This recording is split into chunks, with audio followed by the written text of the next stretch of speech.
Fala, torcida colorada!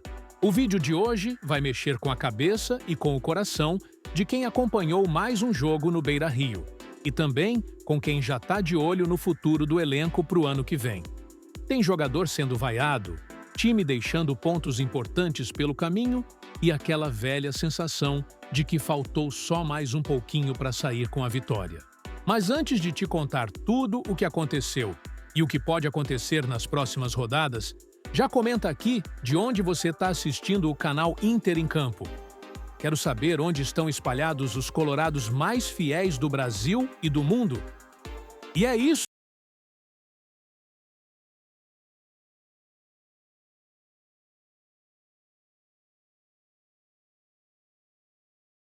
Vamos começar falando do jogo desta segunda-feira, que poderia ter sido o alívio que a torcida tanto queria. Mas terminou com gosto amargo.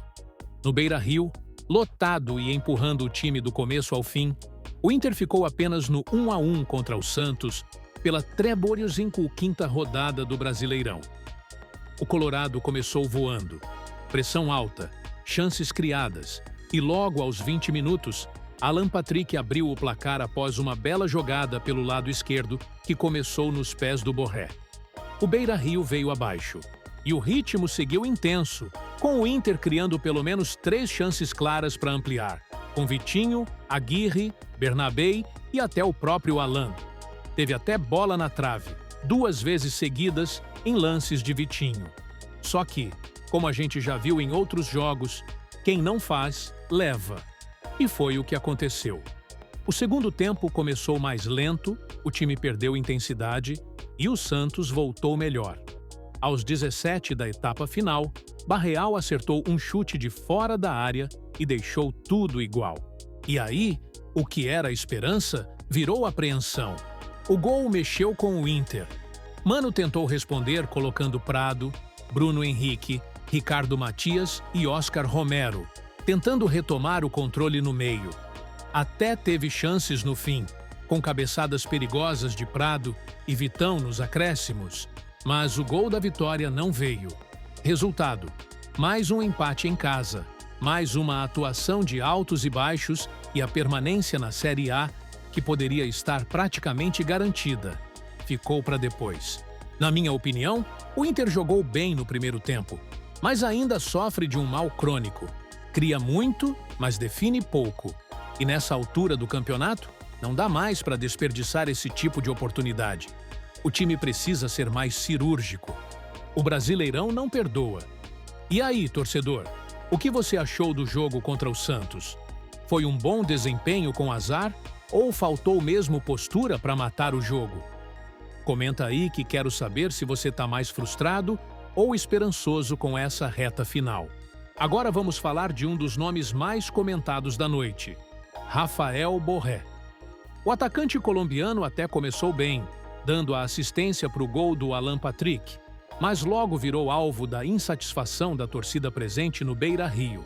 Ainda no primeiro tempo, ele perdeu chances claríssimas, e foram lances que, se tivessem virado gol, provavelmente mudariam o rumo da partida.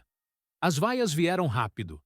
Mesmo com a participação no gol, a paciência da arquibancada parece ter se esgotado.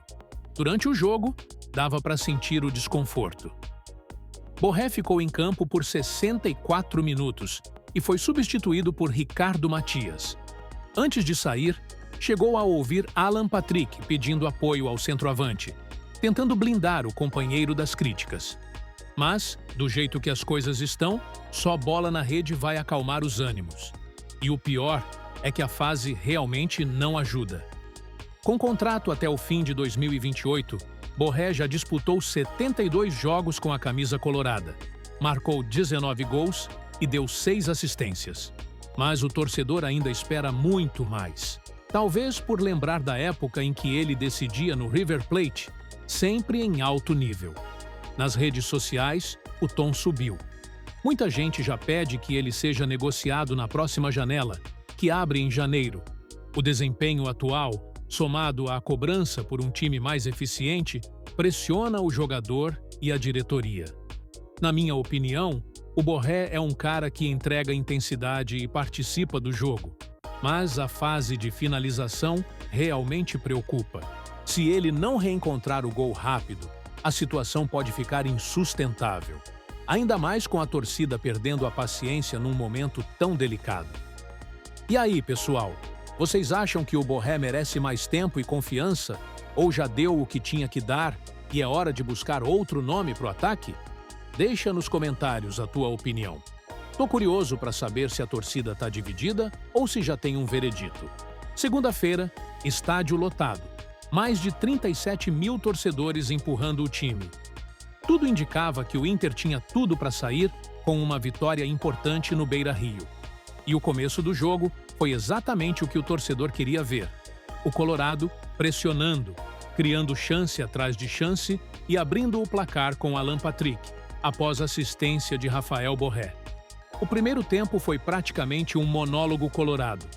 Vitinho acertou a trave 2 vezes, Borré teve chance clara, Aguirre apareceu bem, mas a bola teimava em não entrar de novo. Aí veio o segundo tempo, e com ele, o roteiro que a gente conhece bem. Queda de rendimento, empate do adversário na primeira finalização certa e frustração geral. O gol do Santos veio com Barreal, num belo chute de fora da área que pegou o Rocher no contrapé. Mas espera aí. Rocher? Pois é. A grande surpresa da noite foi justamente ele. O uruguaio voltou antes do previsto e começou como titular, mesmo estando tecnicamente fora de ritmo. O plano inicial da comissão era usar o goleiro da base, Antony, já que Ivan segue fora por lesão. Mas Antony apresentou desconforto muscular de última hora e não tinha nem condição de ficar no banco. A outra opção era Diego Esser, de 20 anos. Aí o dilema: colocar o guri num jogo decisivo ou chamar o chino na responsabilidade? Segundo Emiliano Dias, Rocher ainda precisava de pelo menos mais uma semana de recuperação, mas diante da urgência se colocou à disposição. E a comissão, vendo a situação crítica, optou por colocá-lo em campo. Na minha opinião, a decisão foi arriscada, mas compreensível. Em reta final de campeonato, sem margem para erro, às vezes é preciso forçar uma peça. O Rocher é um líder, um cara que passa segurança, e mesmo sem estar 100%, a escolha pode ter sido a mais segura num momento de emergência. E vocês, torcedores, acham que a decisão de colocar o Rocher foi correta ou foi mais um sinal de que a preparação do elenco falhou em ter uma reposição pronta? Comenta aqui embaixo. Quero saber a opinião da arquibancada digital. Enquanto a torcida ainda digere o empate e olha para os jogos finais do Brasileirão com tensão, o mercado da bola começa a aquecer, principalmente com clubes que já pensam em 2026. E um nome que voltou a circular nos bastidores foi o do meia Gustavo Scarpa. O Atlético MG, que recentemente perdeu a final da Sul-Americana para o Lanús, já começou a reavaliar o elenco. E entre os nomes que podem sair está justamente o do Scarpa. Segundo o portal R7 Esportes, a diretoria do Galo deve se reunir após o fim do campeonato para decidir o futuro do meia, e uma possível saída não está descartada. Isso automaticamente acende um alerta no Beira-Rio. Afinal, o nome do Scarpa já esteve na mira do Inter no fim de 2023, antes dele fechar com o Atlético. Na época, a negociação não avançou, mas o interesse existiu. E mesmo depois disso, o nome dele nunca deixou totalmente o radar da diretoria. Porém, apesar dessa conexão do passado, a realidade atual é outra. Hoje, o Inter não demonstra interesse em buscar o jogador. O motivo? Simples. Com a permanência na Série A ainda indefinida, qualquer conversa sobre elenco, reforços ou técnico só será retomada depois que o clube estiver matematicamente salvo. Além disso, o Atlético não está muito disposto a vender para clubes brasileiros, e muito menos para possíveis concorrentes diretos. E sejamos honestos, com o cenário financeiro do Inter hoje, seria improvável bater de frente com ofertas do exterior, que são as mais prováveis caso o Scarpa realmente deixe Belo Horizonte. Na minha visão, o Scarpa seria um baita reforço em termos técnicos. Mas nesse momento, o Colorado precisa primeiro garantir que vai continuar na Série A. Depois, sim, é hora de pensar em qual tipo de jogador pode ser contratado e com qual orçamento. E você, torcedor? Gostaria de ver o Scarpa com a camisa vermelha ou acha que o Inter deve buscar outros nomes, talvez com um custo-benefício mais realista? Comenta aqui também. Gurizada, mais um vídeo do Inter em campo no ar, analisando tudo o que aconteceu nessa segunda no Beira-Rio e o que pode acontecer nas próximas semanas com nomes importantes do elenco. Se você curtiu o conteúdo, deixa aquele like, se inscreve no canal e ativa o sininho para não perder nenhum vídeo novo. E não esquece de comentar aí de onde você está nos assistindo. Vamos espalhar o Inter por cada canto desse planeta. Nos vemos no próximo vídeo. E até lá, fica o alerta.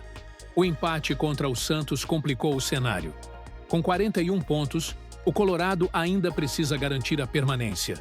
E a torcida, que fez seu papel, agora espera que o time encontre o caminho da vitória antes que a situação fique ainda mais perigosa.